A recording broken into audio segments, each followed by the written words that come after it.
Are you a pack rat? Do you find it nearly impossible to throw things out even though they've taken over your house? If so, you could be suffering from something called Hoard Clutter Syndrome. It's a problem for millions of Americans.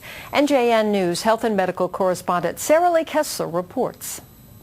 From the outside, Amanda and Tom Vogler's North Plainfield home looks neat and tidy. It's well painted and well maintained. The inside, however, is a different story. This is the basement. I sometimes do flea markets and garage sales, and I dabble in auctions, and so this is my stuff to resell. Some of that are the kids' water pistols, summer chairs, which I haven't used in a while. A whole mix of stuff. The kids are 18-year-old Ben and 14-year-old Lucas. This is the youngest teen's room. What can I say? I do clean this room like 4 times a year, give it the good cleaning and organizing, and it returns to this state very quickly. We'd show you Ben's third-floor room if we could, but he's put a lock on his door. This is the master bedroom. You know, that bothers me when I wake up and see those piles, and, you know, you feel guilty about it, and why can't I just be totally organized? And then other days, I try and say, you know, I have a busy life, I do the best I can. Psychologist Karen Landsman is an expert on obsessive-compulsive disorder, which she estimates affects as many as 1 in 40 Americans.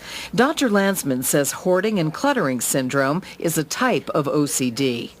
You know, it's a mix of biology and learned types of behavior. So oftentimes there's a traumatic stress that brings on this onset of having these tremendous urges to keep things, to collect them, to hold on to things, the fear of throwing things away. It's been going on for years. Honestly, I guess my whole life. I never really, I was not born with an organizational gene where I came out saying I want everything in its place and I know just how to do it. Over the past 3 years, Amanda has turned to a professional for help, Jamie Novak, a self-improvement guru who specializes in clutter. We see that there's tremendous amounts of money lost when there's clutter around because paychecks aren't cashed or receipts aren't able to be found, so you can't make returns. Things are bought and never used, so money is a big issue. Among Novak's services, $125 an hour house calls. She's visited the Vogler home 50 times. Today, she's checking on Amanda's backyard dumpster. Oh, there's some old books, twigs, an old TV, an old ceiling fan, and that's it. For now. For now, right? One of Jamie's biggest successes here has been the Vogler's pantry. Jamie helped you organize the pot and pan lids. Yes. And you've got your pots and pans hanging neatly on a cork board.